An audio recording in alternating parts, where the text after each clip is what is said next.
Welcome back to my channel. आज हम CHSL mock test 2 solve करने वाले हैं। तो बेसिकली चलिए स्टार्ट करते हैं। जिसमें बोल रखा है पहला क्वेश्चन हुआ है, सबसे छोटी प्राकृत संख्या x ज्ञात कीजिए जिसे 1800 में से घटाया जाता है ताकि 1800 माइनस एक्स को 7, 11, 23 से विभाजित करने पर प्रत्येक स्थिति में 5 शेषफल बचे। अब देखो मैं इसमें क्या कर सकता हूँ। इसमें बहुत सारे बच्चे क्या करेंगे, इनका मल्टीप्लाई करेंगे, फिर उसको मतलब ऐसी संख्या लेंगे जो कि 1800 के करीब हो और 5 शेषफल बचे, जो कि काफ़ी लॉन्ग मेथड है। और मैं होता तो एग्जाम वाला अप्रोच क्या करता, मेरे को एक चीज़ दिख गया 11 से। तो वो 11 से मतलब ऐसी संख्या हो जो 11 से डिवाइड करने पर 5 शेषफल दे। तो 1800 में मैं क्या घटाऊँ, देखो बेसिकली अगर मैं यहाँ से 24 घटाता हूँ तो क्या बनता है 1776, 25 घटाता हूँ तो 1775, सॉरी 75, और ये क्या बनता है 1724, 74 सॉरी 74, और ये घटाता हूँ तो 1780। अब देखो मेरे को 11 का मल्टीपल चेक करना इजीली है। देखो 7 6 13, और ये कितना हो रहा है 8, 8 13 में से 8 गया यानी 5, तो 5 आ रहा है। तो इसमें बोल भी रहा है कि 5 शेषफल बचे, तो ये मेरा राइट आंसर हो जाएगा ए। इसको देखो ये कितना आ रहा है 8, ये 12, यानी यहाँ 4 आ रहा है। यहाँ देखो कितना आ रहा है 8 और ये 11, यानी ये 3 आ रहा है। और यहाँ देखो 3 9 7 यानी 2 आ रहा है। तो ये सारे ऑप्शन कट जाएंगे, ये कट जाएगा, ये कट जाएगा, ये कट जाएगा। ठीक है, यही अप्रोच लेना है। बढ़ते हैं नेक्स्ट क्वेश्चन की ओर। अब दे रखा है, ये फंक्शन दे रहा है, मुझे इसकी वैल्यू बतानी है। अब देखो मैं एक चीज़ देख पा रहा हूँ इसमें, ये क्या लिखा है 1 into 2, ये 2 into 3, और ये क्या लिखा है 3 into 4। तो मैं इसको क्या लिख सकता हूँ, अगर इन सब में 7 7 दे रखा है तो अगर 7 कॉमन ले लिया तो मैं इनको लिख सकता हूँ 1/1 into 2 प्लस ये लेके कहाँ तक जा रहा है, देखो लास्ट वाला कौन सा है, ये किसका मल्टीपल है 12 into 13। ये क्या हो जाएगा 1/12 into 13। उसी प्रकार प्लस, अब देखो ये 3 है, यहाँ पे कितना है 15 है, यानी ये क्या दिख रहा है 1 into 3, और ये क्या दिख रहा है 3 into 5। तो अगर मैं यहाँ भी 11 कॉमन लेता हूँ तो क्या बनेगा 1/1 into 3 प्लस ये लेके कहाँ तक है, ये देखो तो ये 25 से डिवाइड हो रहा है, तो 25 दूनी 50, 25 तिहाई 75, यानी ये क्या बन रहा है लास्ट वाला 23 into 25। ठीक है, अब बेसिकली मुझे ये फंक्शन सॉल्व करना है, ये माइंड में होना चाहिए था, लिखना नहीं है। तो मैं क्या करूँगा 7, पहला टर्म 1/1, यहाँ से लास्ट टर्म 1/13, क्योंकि इनके बीच का डिफरेंस 1 है, प्लस 11, देखो इनके बीच का डिफरेंस 2 है तो वो 2 नीचे आ जाएगा, तो पहला टर्म और आखिरी टर्म। ठीक है, जब मैं इसको सॉल्व करूंगा देखो 12/13, यानी ये क्या बन गया 12×7=84/13, और ये क्या बन गया देखो ये 24/25, यानी ये 12 24। तो बेसिकली क्या बन गया 11 into 12/25। अब देखो मैं एक चीज़ देख रहा हूँ, जब मैं इसको ऐसे गुणा करूँगा, ऐसे गुणा करूँगा, तो ये नीचे वाले टर्म में 25 को मल्टीपल होगा। देखो ये 5 का मल्टीपल है, ये नहीं होगा, ये भी 5 का मल्टीपल है, ये भी नहीं होगा, ये भी 5 का मल्टीपल है, नहीं होगा। तो ऑप्शन नंबर बी मेरा राइट आंसर है। यही अप्रोच लेना है, क्योंकि मेरे को एक चीज़ दिख गया यहाँ पर 25 से डिवाइड होना चाहिए था। 25 से डिवाइड होने के लिए क्या है, लास्ट टू संख्या 25 से डिवाइड हो। ठीक है, बढ़ते हैं नेक्स्ट। दी गई श्रृंखला के पहले 200 पदों का योग क्या है। अब देखो 1 5 6 10, मैं एक चीज़ देख रहा हूँ, ये यहाँ से यहाँ 5 ऐड किया है, यहाँ से यहाँ 5 ऐड किया है, और इनमें 5 ऐड किया है, और इनमें 5 ऐड किया है, ऐसे। तो ये 2 टर्म बन रहे हैं मेरे पास बेसिकली। और देखो 2 टर्म बन रहे हैं, 200 पद हैं, यानी 100 100 का 2 टर्म बन रहा है। तो पहला टर्म कौन सा बन रहा है 1 प्लस 6 प्लस ऐसे जा रहा है। देखो हमें लास्ट टर्म निकालना होता है तो उसका फॉर्मूला क्या होता है ए प्लस n-1 डी। डी क्या होता है, डिफरेंस होता है, बेसिकली 5 है, पहला पद 1 है, n-1, देखो 100 टर्म होंगे तो 99 into 5। अब ये कितना हो गया 450 और 45 495, यानी 496, बेसिकली ये हो गया पहला टर्म। इसमें देखो तो ये क्या बन रहा है, देखो ये 5 से स्टार्ट होगा, ऐसे कितने टर्म तक जाएगा 100 टर्म तक, ये इसका मतलब 500 तक। ठीक है, अब देखो यहाँ कितने हैं 100 टर्म, तो n/2 फॉर्मूला लगा दिया, यानी 50 आ जाएगा, पहला टर्म प्लस आखिरी टर्म, तो फर्स्ट टर्म प्लस आखिरी टर्म 4 9 ये, ठीक है, प्लस ऐसे ही इसमें 50 टर्म होंगे, n/2 मतलब 100/2, 50 आ गए, और पहला टर्म और आखिरी टर्म ये कितना हो गया 505। अब बेसिकली क्या है, 50 यहाँ भी है 50 यहाँ भी है, मतलब 25 का मल्टीपल, तो 25 का मल्टीपल तो यहाँ पे सभी को ही है। अगर मैं यहाँ से 50 कॉमन लेता हूँ, और सॉल्व करना ही पड़ेगा, तो कितना होगा 497 प्लस 505, ये कितना हो गया 900, 1002, ठीक है, इंटू 50। मेरे को ये सॉल्व करना है। देखो एक एक चीज़ तो दिख रहा है मेरे को यहाँ पे लास्ट में 5, तो ये तो कट जाएगा, ये सब कट जाएंगे, ये सब कट गए, तो ऑप्शन नंबर सी मेरा राइट आंसर। बढ़ते हैं नेक्स्ट क्वेश्चन की ओर। CGL Tier 2 मेंस का क्वेश्चन है, ठीक है। अब देखो इसके लिए क्या अप्रोच लेना है, ये दे रखा है, ये फंक्शन दे रखा है। हम बेसिकली देखो, अगर मैं यहाँ सबसे 99 कॉमन लिया, ठीक है, तो कितनी बार कॉमन आएगा, देखो ये कितना है 67, 11 से लेके 67, इसका मतलब अगर 66 तक होता तो इसमें 33 इवन होते और 33 ऑड होते। बात समझ में आ रही है, ऑड होते। बट 1 से लेके 10 तक में कितने इवन और ऑड होते हैं, 5 इवन होते हैं, 5 ऑड होते हैं, ठीक है, बस ये लॉजिक समझना था, ठीक है। चूंकि और यहाँ पे 67 भी दे रखा है, तो 33 एक 34 हो जाएगा, मतलब 34 यहाँ तक टोटल है, लेकिन उसमें से 5 घटाना पड़ेगा क्योंकि 10 तक तो लिया ही नहीं है। तो बेसिकली कितने टर्म आ गए 29, तो कितनी बार आ जाएगा 99 इंटू 29 प्लस,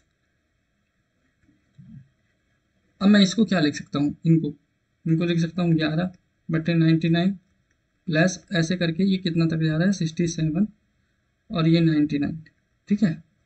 अब देखो मेरे को ये सॉल्व करना है बेसिकली, तो इसके लिए क्या करूँगा 99 इंटू 29, ठीक है, प्लस ये 29, देखो कितने टर्म है टोटल 29/2, और ये कितना हो जाएगा पहला टर्म प्लस आखिरी टर्म, ये कितना हो जाएगा 78/99, ये कितनी बार में जा रहा है, ये 38 नहीं 39, और इसको 3 से काटा तो कितने बार में 13 बार में, और यहाँ 33। अब बेसिकली मुझे ये सॉल्व करना, देखो मैं एक चीज़ देख रहा हूँ, यहाँ पे 29 आ रहा है, यहाँ पे भी 29 आ रहा है, इसका मतलब जो आंसर होगा 29 से डिवाइड होगा, ठीक है। अब मैं कैसे चेक करता हूँ, देखो 29 त्रिक कितना होता है 87, यानी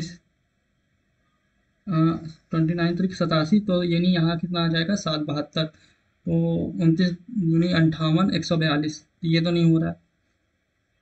87 ये कितना हो गया 10, 101, 87 यानी 14, 142 ये भी नहीं हो रहा। ये देखो 29 त्रिक 87, और ये कितना हो गया 9, 92, 19, 87 और ये 5, ये भी नहीं हो रहा, तो ऑप्शन नंबर भी मेरा सही आंसर हो जाएगा। यही अप्रोच लेना, पूरा सॉल्व नहीं करना। यहाँ पे मैं लास्ट अंक भी नहीं लगा सकता था क्योंकि ये लास्ट में सभी सेम ही है, सेकंड डिजिट भी नहीं लगा सकता था क्योंकि यहाँ सेम है, यहाँ सेम है, और इन दोनों में सेम है, इसलिए ये अप्रोच लेना पड़ेगा। बढ़ते हैं नेक्स्ट। अब देखो इसमें दे रखा है, ये फंक्शन दे रखा है, मेरे को इसको सॉल्व करना है। बेसिकली ये समझना 90 और 270 में चेंज होता है, यदि साइन है तो कॉस होगा, ठीक है। इसी प्रकार फर्स्ट जैसे क्वाड्रेंट बनाती है, फर्स्ट क्वाड्रेंट में ऑल पॉजिटिव होते हैं, सेकंड में क्या होता है साइन का उल्टा कॉसेक होता है, थर्ड में टेन का उल्टा कॉट होता है, फोर्थ में सेक का उल्टा कॉस होता है, ठीक है। ये पॉजिटिव होते हैं, मतलब पॉजिटिव होते हैं, ये सब पॉजिटिव होते हैं। अब ये देखो पाई माइनस 180 माइनस ए, ये कौन सा क्वाड्रेंट में आ रहा है, सेकेंड क्वाड्रेंट में आ रहा है, ठीक है।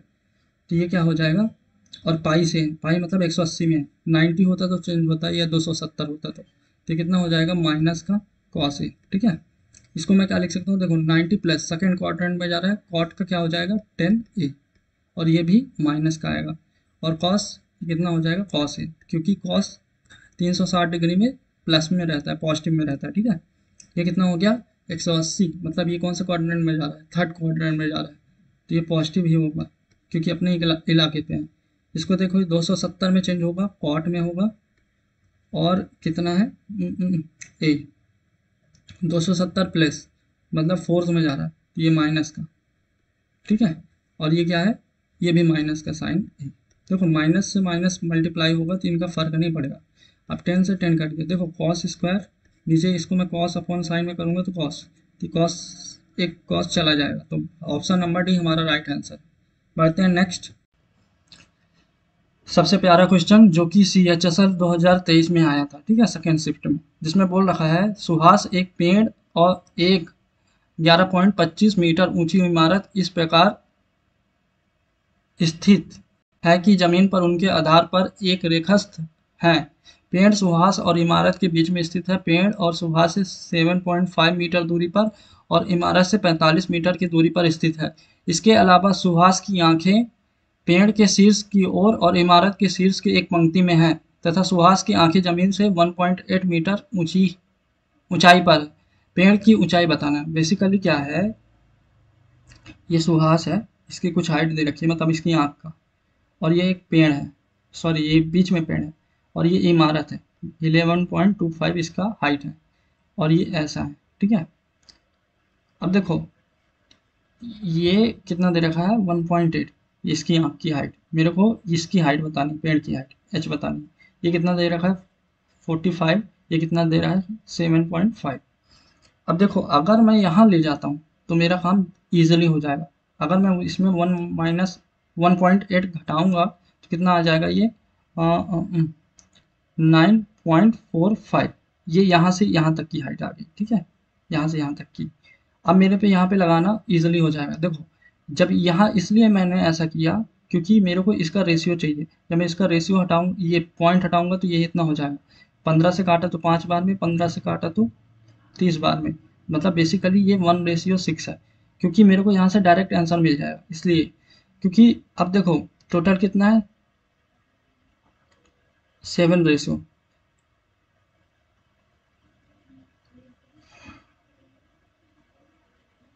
सेवन, देखो 7 रेशियो, टोटल 7 रेशियो की वैल्यू कितने दे रखे हैं 9.45। ऐसा क्यों, क्योंकि देखो ये भी 90 बनेगा, ये भी 90 बनेगा, तो सिमिलरिटी बन जाएगा।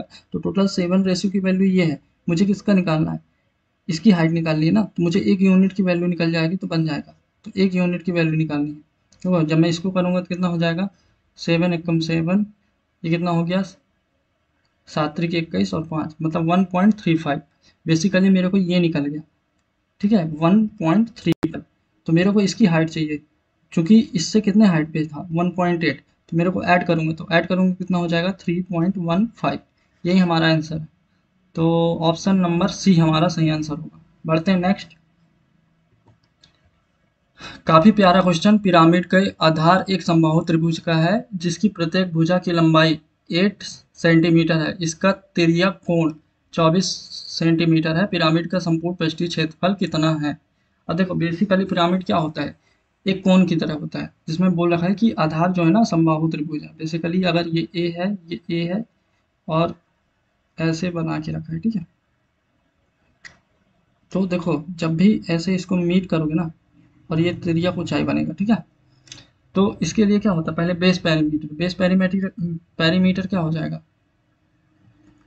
बेस एरिया कितना हो जाएगा, टोटल सरफेस एरिया निकालना है ना। तो टोटल सरफेस एरिया निकालने के लिए बेस एरिया कितना हो जाएगा √3/4 और 8 का स्क्वायर, तो ये कितना आ रहा है 64, यानी 16√3। अब देखो मेरे को इससे एक चीज़ पता चल गया कि ये नहीं होगा, ये नहीं होगा, ये दोनों में से आंसर है, ठीक है। चूंकि इसका देखो बेसिकली ये क्या दे रखा है, तिर्यक ऊंचाई कितना दे रखा है 24, मतलब ये दे रखा है 24। और जब ये इसको यहाँ से मिलाओगे ना ये हाइट के लिए, तो ये पूरा भुजा 8 है, तो ये 4 बनेगा, 4 बनेगा, मतलब इक्वल पार्ट में डिवाइड करेगा, तो ये कितना हो जाएगा 8। जब मैं इसको काटता हूँ तो 8 नहीं 4 हो जाएगा, बेसिकली 4 होगा। 4 से काटता हूँ तो ये 6 और ये 1 रेशियो में, तो ये कितना आ जाएगा 36 - 1 यानी √35। तो ये बेसिकली कितना आ गया 4√35। ऐसे कितने टर्म बनेंगे, देखो एक यहाँ से, एक यहाँ से, एक यहाँ से, मतलब 3 टर्म बनेंगे इंटू ये सीधी सी बात है ट्राइंगल बन जाएगा। ट्राइंगल मतलब इसका बेस हो जाएगा 8, हाइट कितनी हो जाएगी 4√35।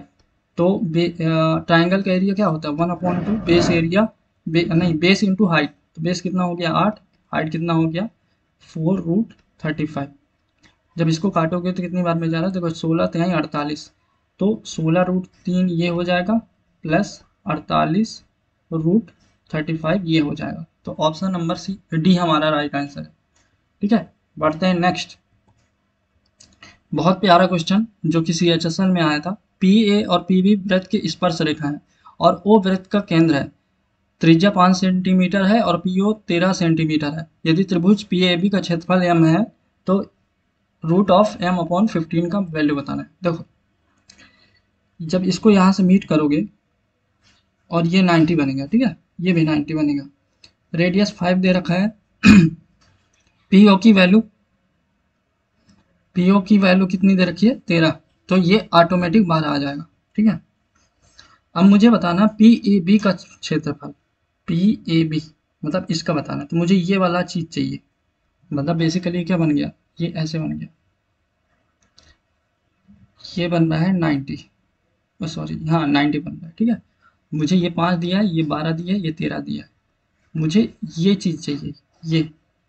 तो इसके लिए क्या होता है, ये इंटू ये, इनका इंटू डिवाइड बाई ये, तो ये कितना हो जाएगा 60/13, ये इसका आ जाएगा। ठीक है, ये वाले भाग का, तो इसकी वैल्यू कितनी आ गई 60/13। ठीक है, ऐसे ये मेरे को पूरा मिल जाए तो अच्छा रहेगा, तो इसकी वैल्यू कितनी हो जाएगी 120/13।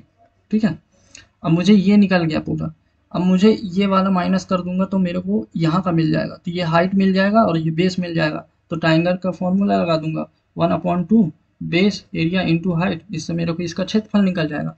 तो बेस तो मेरे को पता चल गया है कितना है 120/13। मेरे को हाइट निकालने के लिए मतलब ये घटाना पड़ेगा, तो इसका फॉर्मूला क्या होता है, इसका स्क्वायर डिवाइडेड बाई ये, नहीं, इसका अच्छा, ये निकालने के लिए क्या होता है, इसका स्क्वायर एक बार ये इसका पूरे का और एक बार इसका, मतलब ये क्या होता है, अगर मैं इसको x मानता हूँ तो x इंटू ये वाला पूरा 13 इक्वल टू इसका स्क्वायर 25, तो ये कितना हो जाएगा 25/13। बेसिकली ये आ गया। अब मुझे ये निकालना है, टोटल कितना है 13 दे रखा है, यहाँ से यहाँ तक की लंबाई मेरे को ये निकालना है, तो 13 में से 25/13 माइनस करूँगा तो कितना आ जाएगा 144/13। तो ये मेरे को हाइट आ गई 144/13, ये कितना आ जाएगा 60। ये किसकी वैल्यू आ गई, यम की वैल्यू, और डिवाइडेड बाई 15, 1/15, और इनका मेरे को रूट निकालना है, बेसिकली ये निकालना है। देखो यहाँ से 13 बाहर आ जाएगा, यहाँ से इसका 12 बाहर आ जाएगा, और ये 15 चौको 60, यानी ये इसका 2 भी बाहर आ जाएगा, तो मेरा आंसर कौन सा हो जाएगा 24/13। बस ये समझने वाली चीज़ है, ये थ्योरम है, इसको मैं ज्योमेट्री में काफ़ी अच्छे से समझाऊंगा। और जब मुझे ये निकालना होता है ना, तो एक चीज़ और भी कर सकते थे, आपको ये निकालना था, तो ये सब लॉन्ग प्रोसेस नहीं करना था। ठीक है, मेरे को अभी क्लिक किया, ये निकालना था, तो इसका स्क्वायर डिवाइडेड बाई ये, यानी यहाँ से डायरेक्टली निकल जाता 144/13, ये सब नहीं करना था, ये माइनस नहीं करना था। ठीक है, बढ़ते हैं नेक्स्ट। काफी प्यारा क्वेश्चन जिसमें दी गई आकृति में ABCD एक आयत है, PDC पर एक बिंदु इस प्रकार है कि BC equal to 24 centimetre, DP equal to, देखो BC की वैल्यू कितनी दे रखी है 24, और मेरे को DP की वैल्यू कितनी दे रखी है 10, और CD की वैल्यू कितनी दे रखी है 15, तो ये 5 हो जाएगा। ठीक है, तो ये टोटल भी 15 होगा क्योंकि ये आयत है, और ये 24 होगा। ठीक है, इतना तो समझ में आ गया। ठीक है, अब देखो AQ की लंबाई बतानी है मेरे को, बेसिकली ये बताना, तो मेरे को ये निकालना पड़ेगा। जब ये निकल जाएगा तो मेरे को इसका पता चल जाएगा, क्योंकि ये आयत है तो 90 डिग्री में होगा, ये भी 90 डिग्री में होगा। देखो ये कितने के रेशियो में है, 3:1 में, तो बेसिकली 2 यूनिट की वैल्यू कितनी दे रखी है 24, 1 यूनिट की वैल्यू कितनी आ जाएगी 12, तो ये बन गया पाइथागोरस प्रमेय, ये हो गया 36, और ये कितना हो गया 15। इसको मैं काटता हूँ 3 से, तो ये 12, और ये क्या 5, 5 12 के साथ 13 ट्रिपलेट बनता है, तो 13 का 3 गुना, क्योंकि 3 से काटा था, यानी 39 मेरा राइट आंसर है। ठीक है, ऑप्शन नंबर सी। बढ़ते हैं नेक्स्ट। काफ़ी प्यारा क्वेश्चन जिसमें a⁴ plus 1/a⁴ equal to 50 दे रखा है, तो मुझे a⁴ प्लस 1/a⁴ निकालना है। ठीक है, ये निकालने के लिए मुझे क्या निकालना पड़ेगा, प्लस 1/a की वैल्यू निकालनी पड़ेगी, ठीक है।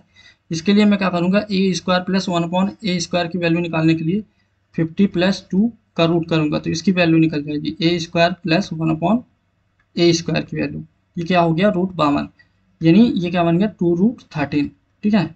अब मुझे a प्लस 1/a की वैल्यू निकालनी है, तो इसको मैं क्या करूँगा, इसमें 2 जोड़ूंगा फिर रूट करूँगा, तो बेसिकली क्या बनेगा 2√13 प्लस 2 का रूट ये। अब मुझे यहाँ से क्यूब वाला निकालना है, मतलब a³ प्लस 1/a³। इसका फॉर्मूला क्या होता है, इसको ऐसे याद रखिएगा, ए कॉमन, ए का स्क्वायर माइनस 3, ये निकालना है, ठीक है। तो देखो ए की वैल्यू कितनी है, √2, यहाँ से 2√13 प्लस 2, ठीक है, ये निकल गया ए। अब मैं ए स्क्वायर करूँगा तो क्या बनेगा 2√13 प्लस 2 माइनस 1, ये बनेगा, सॉरी -3, ठीक। ये क्या बन जाएगा यहाँ से -1, देखो -1 वाला ये है और बेसिकली ये प्लस का होगा, तो ये करिए, ये दोनों में से आंसर है। और ये चूंकि यहाँ पे प्लस ही है तो ये माइनस वाला भी कट गया, मतलब 2 ऑप्शन कट गया, या ए या डी, ठीक है। तो यहाँ से इसमें क्या फर्क है, दोनों सेम दे रखा है। अच्छा, ये यहाँ पे प्लस कर दिया है तो ये गलत हो जाएगा क्योंकि इनटू में है, तो ये हमारा option number A right answer है। बढ़ते हैं नेक्स्ट।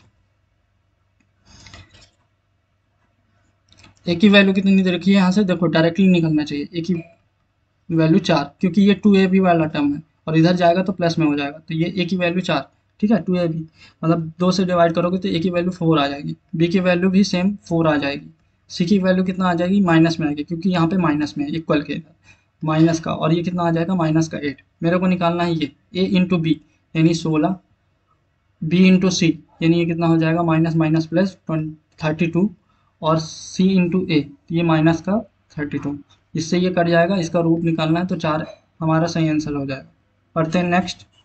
अब देखो इस क्वेश्चन में दे रखा है 46,800 की राशि को ए बी सी और डी में इस प्रकार विभाजित किया जाता है कि ए और डी के संयुक्त हिस्से का बी और सी के संयुक्त हिस्से का अनुपात 8:5 है, तो बी के हिस्से का सी से अनुपात 5:4 है, तो ए को 18,400 रुपये मिलते हैं यदि एक्स ए और बी के हिस्से के बीच का अंतर है और वाई सी और डी के हिस्से के बीच का अंतर है, तो एक्स माइनस वाई की वैल्यू बतानी है।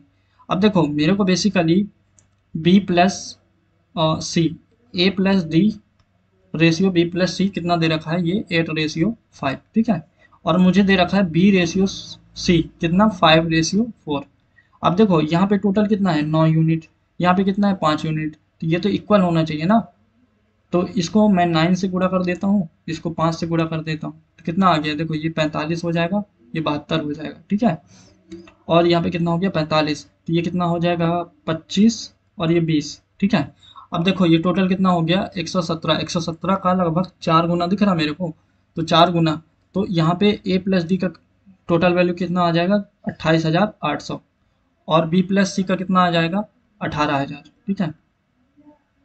अब देखो ए की वैल्यू कितनी दे रखी है, ए की वैल्यू दे रखी है 18,400, तो मेरे को यहाँ से डी की वैल्यू कितनी आ जाएगी 10,400, ठीक है। इसी प्रकार देखो बी की वैल्यू कितनी आ जाएगी 25 का 4 गुना 10,000, और सी की वैल्यू कितनी आ जाएगी 8,000, ठीक है। अब मेरे को क्या बताना है, ए और बी के हिस्से का अंतर, ये ए का 18,400 और बी का कितना है 10,000, तो कितना आ गया यहाँ से 8,400, ये एक्स की वैल्यू माइनस वाई निकालना है, तो डी और सी का अंतर ये कितना है 2400, तो कितना हो गया ये टोटल कितना आ गया 6,000। तो ऐसे ही करने वाला क्वेश्चन था ऑप्शन नंबर ए, बस इसमें कैलकुलेशन आपका फास्ट है तो ये हो जाएगा, ठीक है। इसमें बोल रखा है ए एंड बी एंड सी किसी फॉर्म में साझेदार हैं तथा लाभ को 3:4:5 के अनुपात में बांटते हैं। यदि वे लाभ के 4% भाग का आपातकालीन निधि के रूप में अलग रख देते हैं तथा शेष भाग का बंटवारा करते हैं तो बी के हिस्से में लाभ का 1,81,400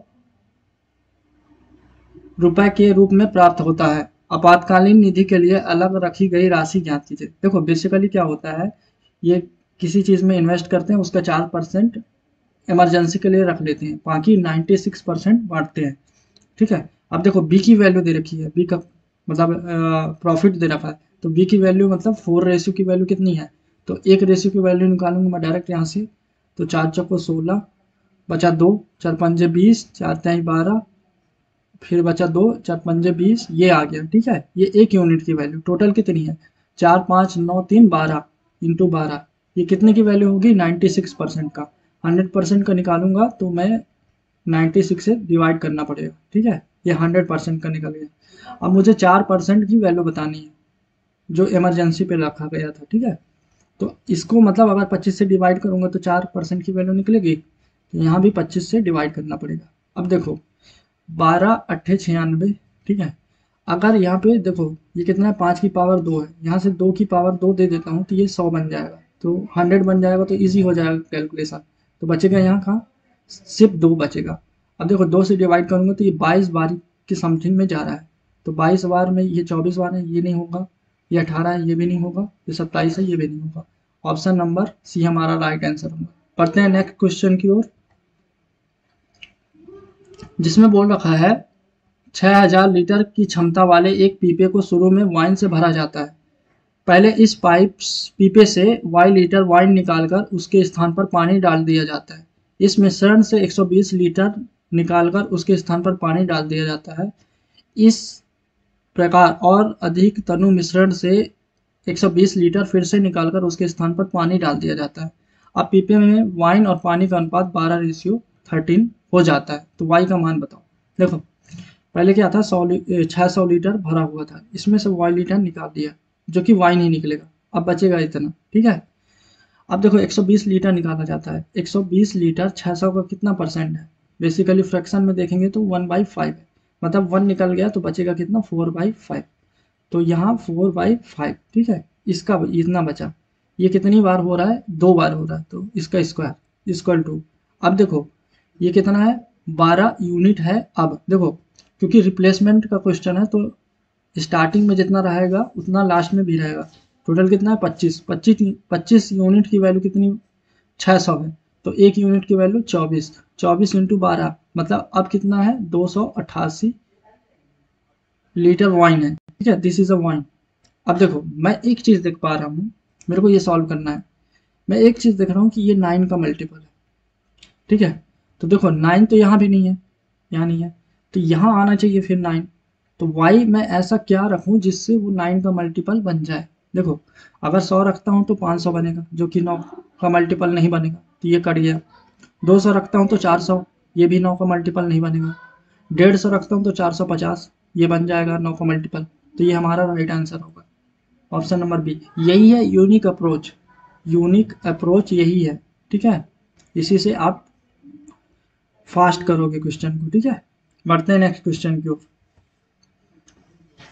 जिसमें बोल रखा है ए किसी कार का 1/5 भाग 20 दिन में कर सकता है, तो पूरा काम कितने दिन में करेगा, ए 100 डेज में। बी उसी कार का 30% 36 दिन में कर सकता है, तो पूरा काम कितने दिन में करेगा, 120 दिन में। सी उसी काम को 80% 160 दिन में करता है, तो पूरा काम कितने दिन में करेगा, 200। एलसीएम लेता हूँ 600, तो इसकी एफिशिएंसी कितनी आ गई 6, इसकी एफिशिएंसी आ गई 5, इसकी एफिशिएंसी आ गई 3। अब बोल रखा है बी और सी ने मिलकर कार्य करना शुरू किया और एक्स दिन तक कार्य किया। एक्स दिन बाद बी ने कार्य छोड़ दिया और ए ने सी के साथ मिलकर कार्य करना शुरू किया और दोनों से इस कार्य x-41 दिनों में कार्य पूरा किया। यदि बी प्लस सी द्वारा एक साथ मिलकर किए गए कार्य ए प्लस सी द्वारा एक साथ मिलकर किए गए कार्य का अनुपात 19:6 है, तो अकेले सी द्वारा 2x दिनों में उसी कार्य का कितना भाग पूरा किया जा सकता है। अब देखो सेम क्वेश्चन, ये सीजीएल 2022 सॉरी सीजीएल 2023 में आया था, और ये दूसरा क्वेश्चन पूछ रहा है सीजीएल सीपीओ में। तो देख रहे हो ये है trend, this is a trend, तो ये फॉलो करना पड़ेगा। चलो इसको सॉल्व करते हैं। पहले कौन करता है, ए और बी एंड सी करते हैं, तो बी और सी की एफिशिएंसी टोटल कितनी हो गई 8, एक्स दिन तक किए नीचे, फिर ए और सी करते हैं तो 9 इनकी एफिशिएंसी x-41 डेज करते हैं, तो इनका रेशियो कितना दे रखा है 19:6। ठीक है, अब देखो इसको सॉल्व करते हैं तो कितना, अगर मैं 3 से काटा तो 3 बार में, 3 से काटा तो 2 बार में, तो कितना हो गया 16 और 19 त्रिक 57x, 57 में से 16 गया, ये कितना हो जाएगा 19 त्रिक 57, 57 इंटू 41, तो x की वैल्यू कितनी आ गई 7।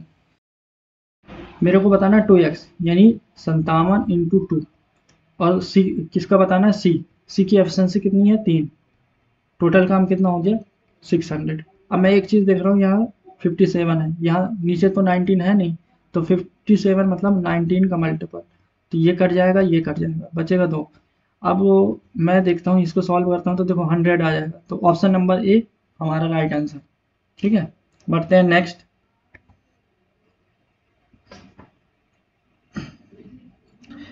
एक कार को एक कर्व पर फिसलने से रोकने के लिए आवश्यक बल कार के वजन और इसकी चाल के वर्ग के अनुक्रमानुपाती होता है और कर्व की त्रिज्या के व्युत्क्रमानुपाती होता है।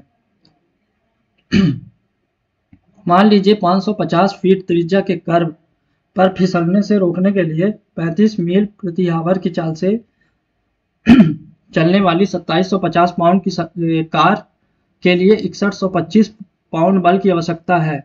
यदि 50 मील प्रति आवर की चाल से चलने वाली 3600 पाउंड की कार को 750 फीट त्रिज्या वाले कर्व पर फिसलने से रोकने के लिए कितने पाउंड बल की आवश्यकता होगी। बेसिकली ये तो पता ही होगा, F equal to M A, तो मास इंटू एक्सेलरेशन। तो बेसिकली इसमें बोल रखा है कि इसका स्क्वायर अपॉन रेडियस, ये सॉल्व करना है। अब देखो मेरे को कितना फोर्स लगाना पड़ रहा है, पहले में दे रखा है 6125, तो बेसिकली 6125 मेरे को सेकेंड का निकालना है, तो इसको x मान लिया, इक्वल टू देखो यहाँ पे मास कितना दे रखा है 2750, 2750 इंटू स्पीड 35 का स्क्वायर, क्योंकि स्क्वायर बोल के रखा है, अपॉन यहाँ पे रेडियस कितना दे रखा है 550 फीट। ठीक है, अब मुझे इसके अपॉन में कौन सा करना है, इसका कितना दे रखा है 3600 पाउंड, 3600 इंटू 50 का स्क्वायर अपॉन 750। ठीक है, अब मुझे ये सॉल्व करना है। देखो इसको मैं 0 से 0 खत्म किया, 11 से काटा तो 5 बार में, 11 से काटा तो 25 बार में, 5 से काटा तो 5 बार में। ठीक है, और यह हो गया। अब मैं यहाँ से एक जीरो काट लिया, अगर मैं इसको काटता हूँ 15 से, तो 15 से 5 बार में, 15 दूनी 30, 15 चौको 60, ये आ गया। ठीक है, और आगे सॉल्व करते हैं, तो ये कितना हो जाएगा 6125 upon X equal to 5 into 35 into 35, और ये ऊपर चला जाएगा इंटू 5, और नीचे हो जाएगा 24 इंटू 50 इंटू 50। देखो 5 से काटा तो 10 बार में, 5 से काटा तो 10 बार में। ठीक है, फिर 5 से काटा तो 7 बार में, 5 से काटा तो 7 बार में, ये 2 बार में, ये 2 बार में।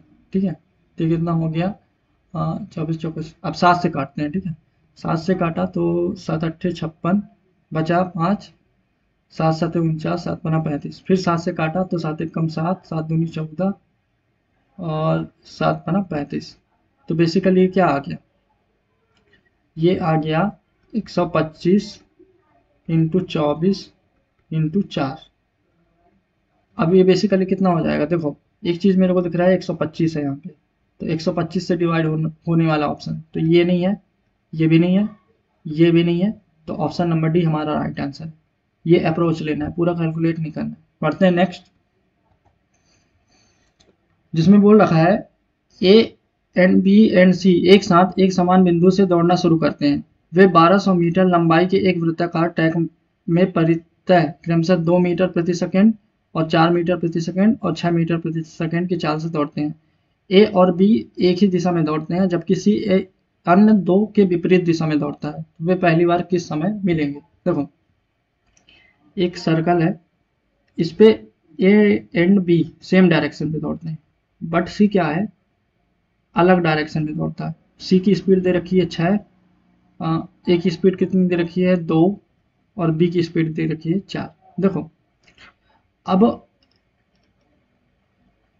4 मिनट है ना। अब देखो सेम डायरेक्शन में ये इन लोगों को कितना समय लगेगा, ए और बी जब पहली बार मिलेंगे तो इतना समय लगेगा। देखो 1200 लेंथ हो गया और इनकी स्पीड कितनी हो जाएगी 4 - 2, क्योंकि सेम डायरेक्शन में है तो कितना आ जाएगा 600 सेकेंड बेसिकली। क्योंकि यहाँ पे ना देखो बी पहले ए को पकड़ेगा, मतलब इन दोनों को पकड़ेगा। अब ये लोग इधर आएंगे, ठीक है। अब बात आती है सी को, क्योंकि बी सी को सबसे पहले कौन मीट करेगा, बी को, बी मिलेगा क्योंकि बी की स्पीड ज़्यादा है, ठीक है। तो अब अपोजिट डायरेक्शन में देखो लेंथ तो 1200 ही है। अब ये चूंकि अपोजिट डायरेक्शन में बी इधर से आ रहा है, सी इधर से आ रहा है, तो टोटल कितना हो गया 10, ठीक है। 6 4 10, तो इनको लगेंगे 120 सेकेंड। अब मुझे बताना है कि तीनों कितनी बार, पहली बार कितने समय में मीट करेंगे। देखो 120 सेकेंड ये है, 600 सेकेंड ये है, तो इनका एलसीएम कितना हो जाएगा 600 सेकेंड। तो बेसिकली 600 सेकेंड में तीनों मीट करेंगे, ए बी एंड सी। तो 600 सेकेंड को इन द मिनट में कैसे लिख सकते हैं, 10 मिनट। तो ऑप्शन नंबर ए हमारा राइट आंसर। बढ़ते हैं नेक्स्ट। जय और कैट 1100 मीटर लंबी एक वृत्ताकार ट्रैक के परितः क्रमशः 6 मीटर प्रति सेकंड, 4 मीटर प्रति सेकंड की प्रारंभिक चाल से विपरीत दिशाओं में दौड़ते हैं। जब वे मिलते हैं उसी बिंदु से शुरू करते हुए जय की चाल आधी हो जाती है और कैट की चाल दुगनी हो जाती है। तो शुरुआत में कितने समय बाद एक दूसरे से मिलेंगे। देखो टोटल डिस्टेंस कितना है 1100 है, और जब अपोजिट डायरेक्शन में चलते हैं तो ऐड हो जाएगा, ठीक है। तो 6 4 10, तो बेसिकली इनको कितना लग जाएगा 110 सेकेंड। पहली बार मीटअप करेंगे जब फर्स्ट टाइम। अब सेकेंड टाइम में क्या होता है, डिस्टेंस तो उतना ही तय करना पड़ेगा 1100। उस समय क्या होगा कि जो जय की चाल है वो आधी हो जाती है, मतलब 6 था तो अब कितना हो जाएगा 3 प्लस, और इसकी चाल कितनी हो जाती है डबल, यानी 8, तो 11। यहाँ कितने लग जाएंगे 100 सेकेंड। तो बेसिकली ये फर्स्ट टाइम मीट किए थे, ये सेकेंड टाइम मीट किए थे, तो दूसरी बार जब मीट करेंगे तो कितना समय लग जाएगा 210 सेकेंड, ठीक है। तो यही आंसर है, ऑप्शन नंबर बी। बढ़ते हैं नेक्स्ट।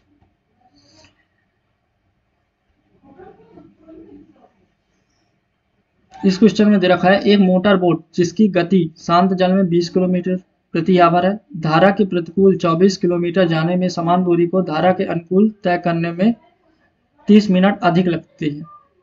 यदि शांत जल में नाव की गति में 2 किलोमीटर प्रति आवर की वृद्धि कर दी जाए तो उससे धारा के अनुकूल 39 किलोमीटर और धारा के प्रतिकूल 30 किलोमीटर जाने में कितना समय लगेगा।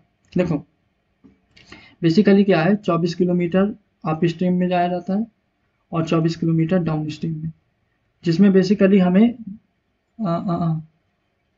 मोटर बोट की चाल दे रखी है। देखो मोटर बोट की चाल कितनी है 20।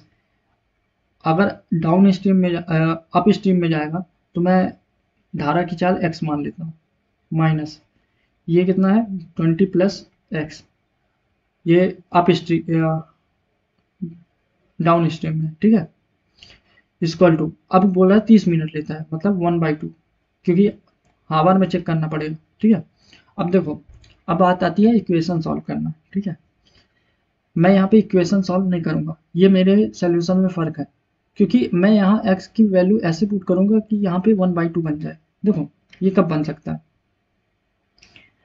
मतलब मैं 24 को ऐसा देखता हूँ कि ये किसी का 1.5 गुना में बन जाए। तो देखो 16 का क्या होता है 1.5 गुना 24 होता है, तो मतलब बेसिकली यहाँ 16 होता तो यहाँ 1.5 गुना, मतलब 24 होगा तो 1.5 गुना आ जाएगा। तो मैं x की वैल्यू क्या रख सकता हूँ 4। अगर मैंने यहाँ 4 रख दिया तो 16 का 1.5 गुना होता है, तो यहाँ 4 रखूंगा तो 24, ये बनेगा 1, तो ये आ जाता है 1/2। तो ऐसे मतलब सोचना है। तो हमारा जो है x की वैल्यू कितनी आ गई 4। अब बोल रखा है कि 2 किलोमीटर जो नाव की चाल है उसको इंक्रीज कर दिया जाता है, पहले कितना था 20, अब कितना हो गया 22। अब मुझे क्या करना है, अनुकूल अनुकूल में बताना है, तो कितना हो जाएगा 39 और 22 प्लस 4 यानी 26, ये टाइम लग जाएगा सेकेंड। प्रतिकूल मतलब 30, और प्रतिकूल में कितना हो जाएगा 18, ये सॉल्व करना है। देखो 26 का 1.5 गुना, मतलब यहाँ 1.5 आवर लग जाएंगे, ठीक है। यहाँ कितने लगेंगे, 6 से काटा तो 5 बार, 6 से काटा तो 3 बार, तो यहाँ लगेंगे 1 घंटे, ठीक है। और इसको मैं क्या लिख सकता हूँ 2/3 को 40 मिनट, ठीक है, ये लिख सकता हूँ। ये कितने हो गए 2 घंटे, और ये कितना हो गया 30 मिनट और 40 मिनट यानी 70 मिनट, यानी 3 घंटे 10 मिनट। तो ये मेरा राइट आंसर होगा, ठीक है, 3 घंटे 10 मिनट, ऑप्शन नंबर बी। बढ़ते हैं नेक्स्ट। एक चुनाव में 3 उम्मीदवार ए, बी एंड सी थे। 10% पात्र मतदाताओं ने मतदान नहीं किया। बेसिकली 10% लोगों ने मतदान नहीं किया। मतदान करने वालों में से 45% ने ए को, 35% ने बी को, शेष ने 20% सी को मतदान किया। ए को डाले गए मतों में से 30%, बी को डाले गए मतों में से 20% अवैध माना गया, जबकि सी को डाले गए सभी मतों को वैध माना गया। यदि ए को बी से 882 अधिक वैध मत प्राप्त हुए तो सी को कितना वैध मत प्राप्त हुए।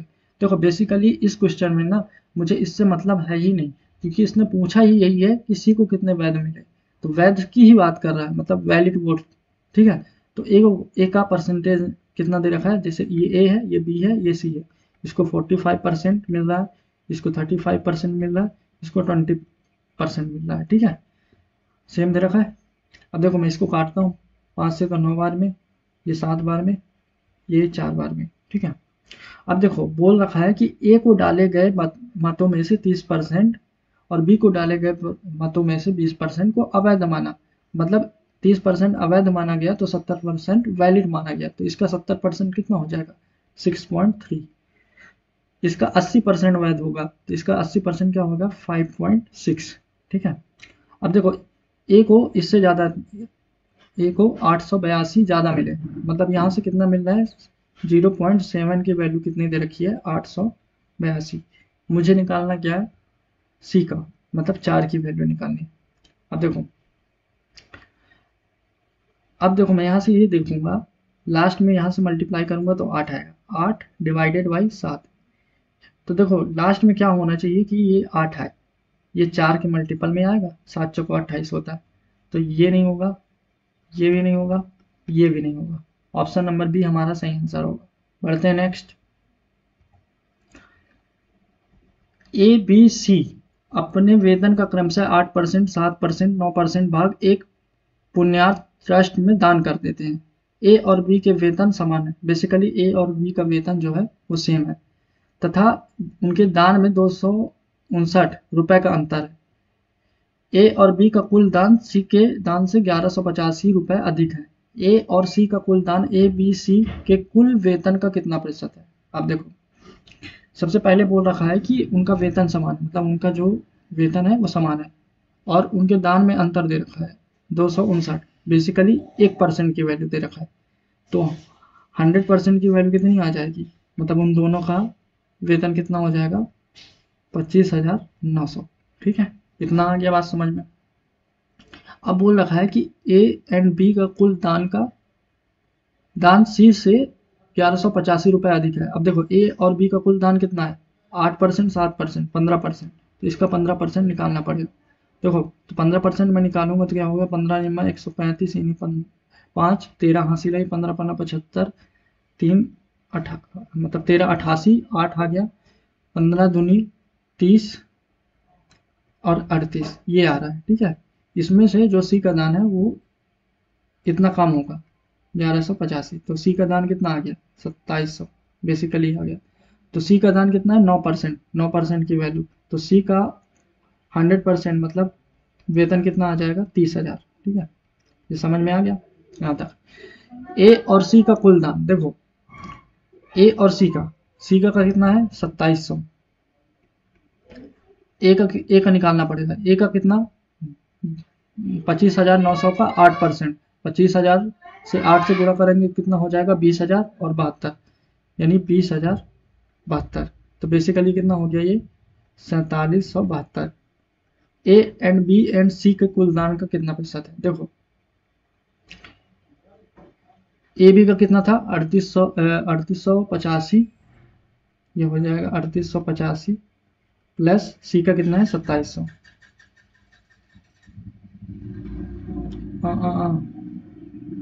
सॉरी वेतन का बोल रखा है, वेतन वेतन, तो ये वेतन होगा, यहाँ पे वेतन होगा, सॉरी ये मिस्टेक हो गया था।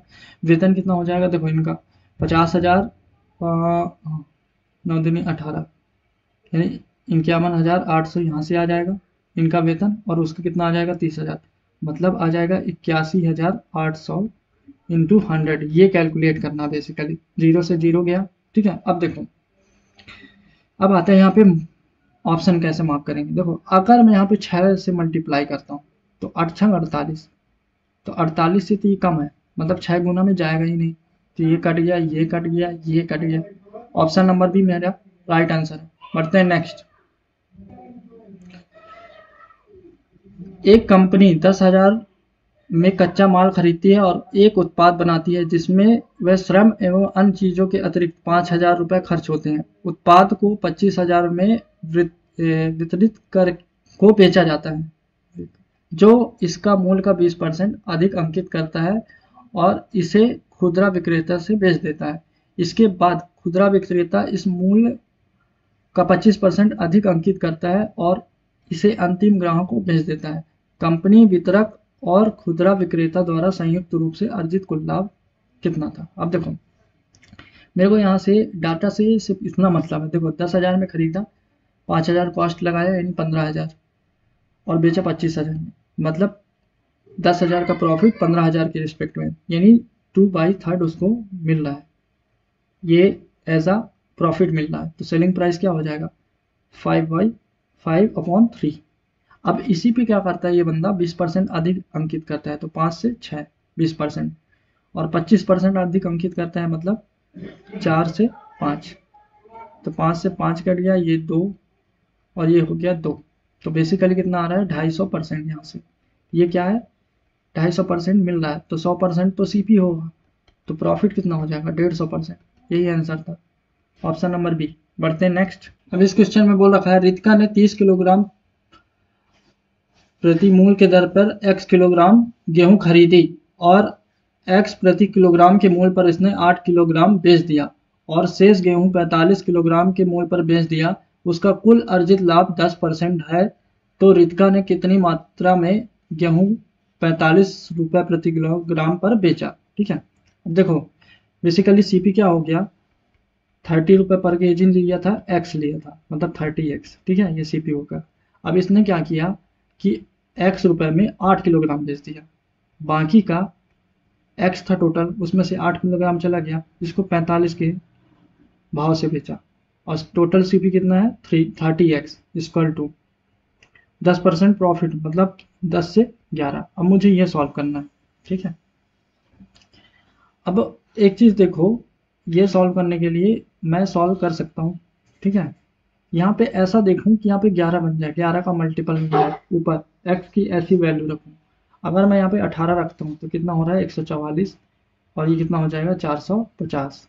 देखो ये कितना हो गया 594। देखो 11 का मल्टीपल बन रहा है, तो यही मेरा सही आंसर हो जाएगा। ठीक है, ठीक, तो ये मेरा सही आंसर। 16 का रखूंगा तो 128 बनेगा, और 16 रखा तो यहाँ कितना आ जाएगा 18, ये भी नहीं बन रहा, मतलब 8 आ जाएगा, तो ये 360 प्लस का ये भी नहीं बन रहा, ये नहीं बन रहा, तो ये नहीं होगा। तो पहले ऑप्शन इसी अप्रोच के साथ जाना था, पूरा सॉल्व नहीं करना था। वैसे चाहो तो सॉल्व भी कर सकते हो। ठीक है, बढ़ते हैं नेक्स्ट, जिसमें बोल रखा है एक थोक व्यापारी द्वारा बेची जा रही प्रत्येक वस्तु का अंकित मूल्य 400 था। थोक व्यापारी स्टॉक क्लियरेंस बिक्री की पेशकश कर रहा था, जिसके तहत प्रत्येक 4 वस्तुओं के भुगतान के लिए किए जाने पर एक वस्तु मुफ्त दी जा रही थी। इसके अलावा 15,000 से अधिक की खरीदारी करने वाले किसी व्यक्ति को 4 खरीदे एक मुफ्त पाए योजना पर देय राशि पर 5% का छूट की पेशकश की जा रही थी। रमेश्वर ने खरीदारी की जिसके लिए 5% छूट लागू करने से पहले देय राशि 16,000 था। इस लेन देन में रामेश्वरम की अंततः दी जाने वाली प्रभावी छूट का प्रतिशत बताना। अब देखो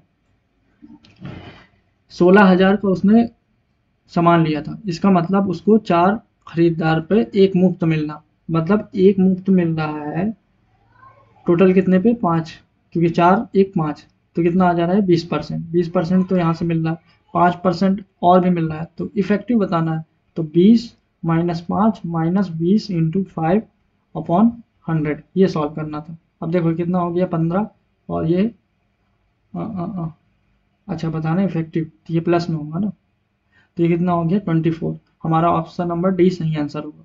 ठीक है, बढ़ते हैं नेक्स्ट। एक व्यक्ति ने 18,600 रुपए की राशि x% प्रतिवर्ष की दर से निवेश की, तथा दूसरी राशि जो पहले राशि का 2 गुना था उसमें x प्लस 2% प्रतिवर्ष की दर से निवेश की, दोनों पर साधारण ब्याज मिलेगा। यदि दोनों निवेश पर 3 1/2 वर्षों का कुल ब्याज 23,110.50 रुपए है, तो दूसरे निवेश पर ब्याज की दर कितनी है? बेसिकली दूसरे पे बताना। ठीक है, अब देखो 3.5 साल में इसको मैं क्या लिख सकता हूँ 7/2, इसकी वैल्यू कितनी दे रखी है 23,1105। ठीक है, तो मैं 1 साल का निकाल लेता हूँ कितना इंटरेस्ट मिलेगा। 7 से काटा तो 3 बार में, 7 3 21, 7 3 21 0, 7 1 कम 7, बचा कितना 3, 7 पन्ना 35, तो ये आ जाएगा। इसका 2 गुना करूंगा तो 66,003। ठीक है, ये आ जाएगा। अब देखो पहले में वो क्या कर रहा है 18,600 इन्वेस्ट कर रहा है। ठीक है, दूसरे में वो क्या कर रहा है इसका 2 गुना, 2 गुना कितना हो जाएगा 37,200 ये इन्वेस्ट कर रहा है। मतलब बेसिकली अगर मैं इसको x मान लिया तो ये 2x इन्वेस्ट कर रहा है। तो यहाँ पे क्या हो जाएगा ये 2x प्लस 4, ये परसेंटेज बनेगा। ठीक है, मैं इसको x मान ले रहा हूँ और यहाँ पे x, तो बेसिकली कितना हो जाएगा 3x। तो इसका 3x का परसेंटेज कितना हो जाएगा इसका 3 गुना, यानी कितना हो जाएगा ये हो जाएगा 54,000 और 6 18, 540 और 18 कितना हो जाएगा 558, और 2 जीरो से 2 जीरो कट गया, ये x बनेगा। ठीक है, बेसिकली। और 4% इसका इसका 4% कितना हो जाएगा 720 और 12 732। ठीक है, ये बन गया इक्वल टू 66,103। अब जब मैं इसमें से 732 घटाऊंगा तो कितना बन जाएगा देखो, 3 में से 2 गया 1, और ये कितना हो जाएगा 10 में से 3 गया यानी 7, और ये हो जाएगा 65, ये हो जाएगा 58। अब बेसिकली मुझे x की वैल्यू निकालनी है 558, और सॉरी 5871 अपॉन 558। देखो 5 ये क्या था 5871। ठीक है, बेसिकली अब मैं एक चीज़ देख रहा हूँ, देखो 10 गुना करूंगा तो ये कितना जाएगा 5580। ठीक है, कितना जाएगा बचेगा कितना 20,291 ये बचेगा। तो 10 से तो ज़्यादा ही होगा, तो 10 से ज़्यादा होगा ये ऑप्शन में। ठीक है, अब देखो 291 लगभग इसका आधा दिख रहा मेरे को। ठीक है, आधा की समथिंग में, तो 10.5 हमारा आंसर हो जाएगा। पूरा कैलकुलेट नहीं करना। ठीक है, तो यही था। Thank you so much.